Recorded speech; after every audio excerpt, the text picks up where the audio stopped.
Hi guys, welcome back to my channel. So if I sound a little bit raspy, it's because my voice has been gone. I've been a little bit under the weather, but I really wanted to film this video today because I said I was going to try to get at least one video out a week to you guys, whether that's a sit down video like this, a vlog, anything like that. Considering trying to do Vlogmas, but after not filming for so long, we're going to see how it goes, but I'm going to try. But with that being said, let's jump right into today's video. So today's video, again, this is kind of me going over a lot of things since I've been gone. And I do have my phone again with some notes because it just kind of keeps me grounded so this video doesn't last like forever. And I have some wine to sip on. So if you are watching this, you are probably either a woman in her 20s going through a divorce or someone who is thinking about divorcing and you're in your 20s, or maybe you're older and that's totally fine as well. But pour a glass of wine or a cup of tea if you don't drink and sit back, and I'm gonna go over kind of how I went through my divorce at age 24. I'm now 27, so yes, it took me 3 years to make a video like this. And I just really feel like now I have a lot of wisdom that I can talk about. When I was going through it, genuinely, there were even things that happened after that I wasn't prepared for.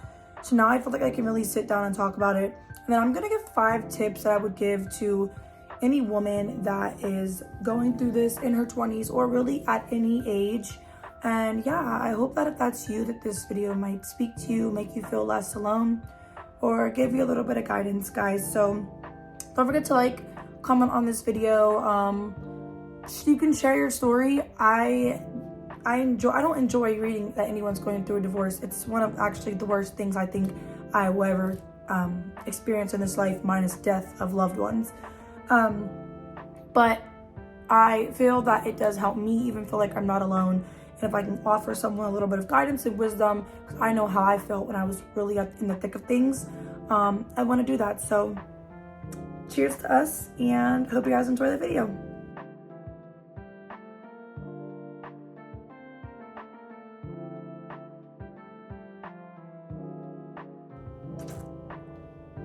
So a sip to get into it. Let's get right into it, ladies. All right, so again, I have my notes. Don't make fun of me. I have a really bad memory, but so divorce in my 20s. So again, guys, I was 24 when I decided I was gonna leave my ex-husband and we were going to separate. We got married when I was 20, so we were married for 4 years. Yeah, it was right after, I believe, our 4-year anniversary. Yeah, that was in November, and we decided to split the end of December of 2021. So 4 years of being married, 20 when I got married. A little bit of background about me. I grew up in a very strict household. My dad was really strict. I did have like a high school sweetheart boyfriend, but that literally was it all the way up until I joined the military at 18 years old. In the military, I still had that boyfriend until we had broke up about close to like a year in of me being in the military. Mind you, I never, like, that was the only boy I even talked to from age like 13. And at that time I was 18. Literally broke up with him, and within 2 months I was dating another older man. Dated him until he cheated on me. We were dating for a little over a year. He cheated on me. And then at the age of 20, I met my ex-husband and married him after 6 months. So that was my history with men prior to getting married.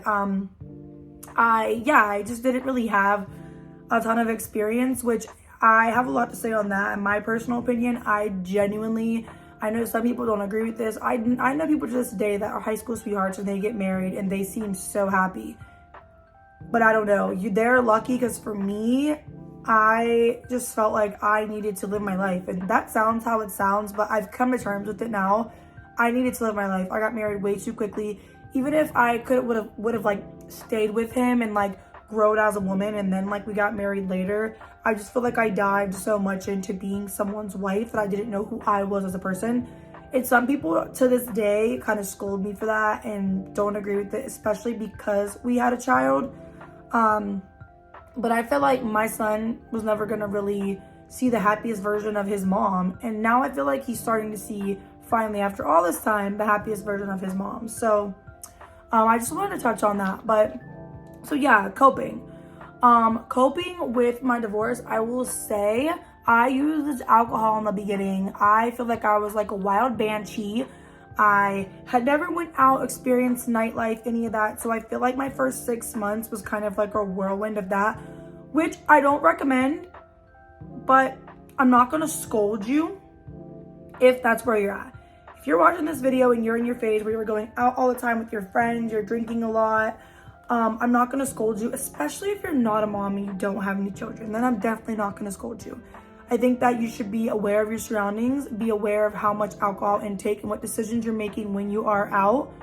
But it's okay to let loose, and I'll get into that when I give you guys my tips. But let loose, heal in whatever way you need to. For me, it was going out, it was being around people, and a lot of that did involve alcohol.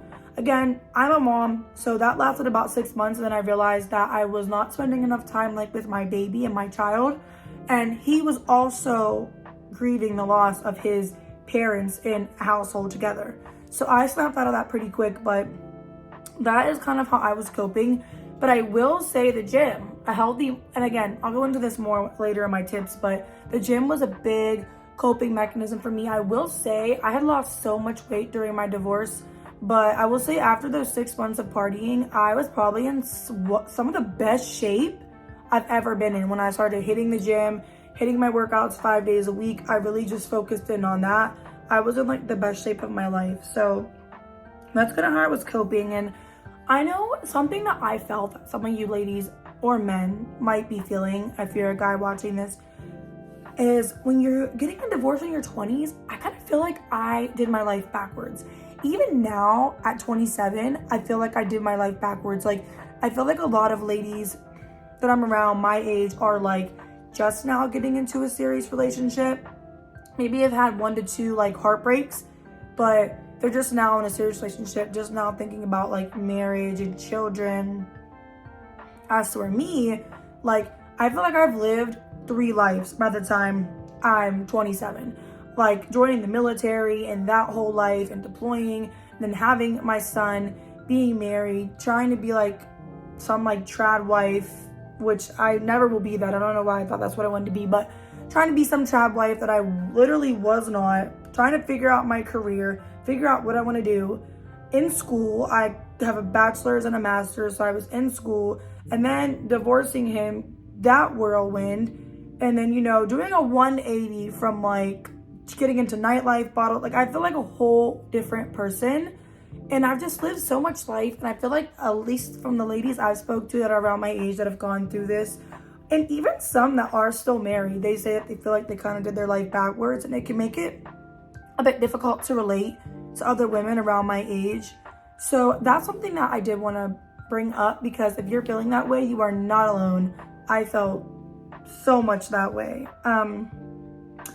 It kind of made me feel like, am I behind? Like, I was like, damn, I'm kind of in my phase right now. But honestly, even where I'm at now, I kind of should have been in this phase like from like 21 to like 26, and now getting out of it.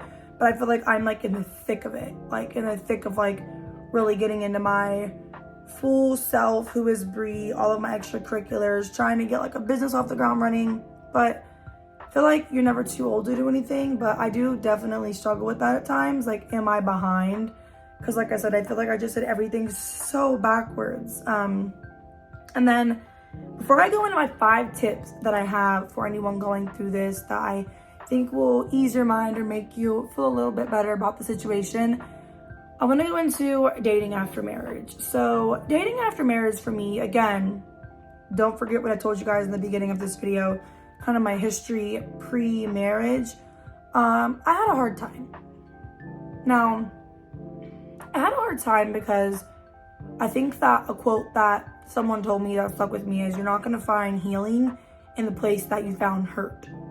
So you are not going to find healing in a place that you found hurt. So that actually is not my ex-husband. It actually is, this isn't about any man.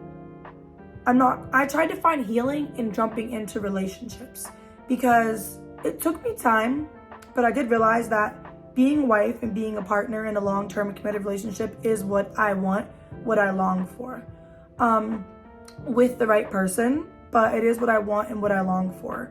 So I was trying to fill that void and figure out kind of that space by jumping into a relationship and giving men like wifey Brie, like honestly elevating them, like doing anything I can to make them better at whatever expense of myself. And it was honestly until like this year, losing my dad and changing my perspective on who I am as a woman, that I started to understand and realize like, okay, this is no longer what I want to do. Like, this is no longer serving me.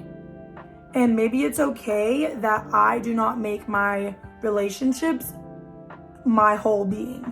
And that's something I stand on to this day, even with my current partner. I'm working on not making our relationship my whole being.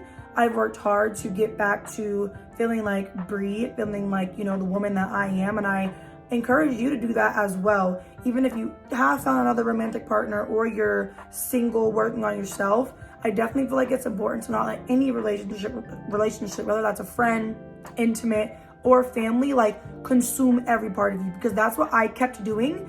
And I kept failing with these failing like situationships or partners, like none of them were partnerships, but situationships honestly were all of them. But it did take those, that dating. I feel like dating after you've been married is really challenging because, I just kept giving men too much too quickly. And it honestly bit me in the ass every time. So I would try to not do that because that's something that I definitely did. Now, getting into my 5 tips that I have for anyone going through a divorce in their 20s at any age, but this is definitely for anyone if you are in your 20s that I really want to talk about. So, 1, it sounds cliche, but it's okay to not be okay. I used to literally like try to fake the funk, tell everybody I'm okay, I'm doing great, I'm just working, and I'm just, girl boss babe. No, like I was not okay. And even if you are the one that initiated the divorce, you left, just know it's okay to not be okay. It's okay even if you know that person wasn't for you to be grieving. I was honestly grieving my marriage for, I would say, 2 years. I would say literally just this past year and a half, like 2023 and 2024 is the first time I wasn't grieving that. All of 2022, I was grieving that. Even though I was seeing other people, I was grieving, I was hurting. Even though I'm the one that chose to end it, I was grieving from that. And I think that that's super important to remind yourself, like, even if you were the one to initiate, it's okay to not be okay, to be figuring out how you feel about no longer having that person in your life. In some cases, some people go through that and then they realize maybe they end up that they should be together. And that's why it's important to acknowledge that you're not okay and acknowledge, like, don't ignore how you're feeling in that moment. It's so important because it's going to help you along in your healing process. So I had to really do that, acknowledge that I'm hurting. That included going to therapy, talking with close friends and family about it. And just opening up about how I was feeling. So I think that's important to remember. I would say next, it's okay and it's necessary to schedule in you time, ladies, and make sure that you are scheduling you time coming. And I know it can be hard. Like, I was struggling coming off a divorce, but I remember one of the first really good things I did for myself was I took a day off work and I scheduled myself a spa day. I got a massage and a facial, and the place I went, it was like a resort and they had like a pool, so you could lay by like the pool all day if you use services. And I was there by myself, you guys. I did not go there with any man, any even friends. And I did that a couple of times. Like, I did that probably every couple months. I would go and I would do that. And that was me scheduling in time for me. Even like my gym sessions, that was me scheduling in time for me, because you have to understand, we are so young, and we took a really big leap of faith at a really young age. And I feel like when you leave that, you're going through so many changes. You're going through the normal life changes of being in your 20s and figuring out life and what you're doing in career, and then now throw in losing a partner, a husband and or wife. Like, it's one of just the most deepest, like, profound feelings. And it's so important to schedule time to like really just sit back and process that and like take that time for you. And it's okay to take that time for you. And then don't forget that, you know, you're young. Even if you're out of your 20s and you're watching this video, you are young. You have so much time. I think comparison is the thief of joy. That statement is like, I believe that so much. I used to be so stressed. Even now, sometimes I'm like, oh my gosh, I still know like I'm probably a couple years away from like having another child just based off my goals. And I know I want another child and I have to find a partner, but like, calm down, take a breath. You're doing great, sweetie. Like, you're young, you have time. And remember that comparison is the thief of joy. Focus on you, your timeline, what you are doing. And honestly, I feel like in your 20s, that's the time to make mistakes. And that's the time to really figure out like where you want to go in your life. So that in your 30s, you can really aim in on those things that now you know you want. And that leads me to my next two really most important points is find yourself and then worry about a man. So point 4 is find yourself and then worry about a man. Okay, wine break. And then I feel like that ties right into my point number 5, which is know what you want and don't want for your next relationship. And guys, I don't even just mean like intimate relationship. So worry about yourself and then worry about a man is important because, again, kind of what I alluded to earlier, if you are not taking the time for yourself to figure out where you are, what you want, figure out why the last relationship did not work. I really had to do that. I had to really figure out why the last relationship did not work. So now I pick partners that kind of align with where I am and where I want to go and then go from there. But to do that, that requires you to kind of not be as focused on like, I'd say men or a singular man. Like you can be out, you know, hanging out with your friends, guys are buying you drinks, whatever, but don't worry about like getting into something serious until you really know exactly what you want and where you're going to make sure that you do not make the same mistakes as the first time. I am so guilty of that. Again, my guilty pleasure is giving men too much of me too quickly and they haven't earned it yet. They genuinely haven't. And I don't even mean that on like a sexual level, anything like that. I mean like genuinely like taking these men and being like, okay, like I'm gonna do this, and this because they need it, but like at my expense. And I've really had a bad habit of that. And it's something that it's taken me a long time to break. And I've had to get a little bit more mean, a little bit more real with myself and where I want to be. And honestly, once I started implementing all of those things, I feel like it's been leading me to making more smart decisions. I'm feeling more sound and more comfortable in my current relationship and kind of where that's going. And, you know, I don't have any regrets. Like I'm living every day and I know that I'm striving for where I want to get. And I'm living with genuinely, like I just said, no regrets, no remorse. I say how I feel. I move how I feel. And I feel like that's very important, especially if you're like me and you're a people pleaser. Get out of that people pleasing mentality. It is going to be the downfall of you, especially recovering from, you know, your prior relationship, your prior marriage, whether it's a divorce or a long-term relationship.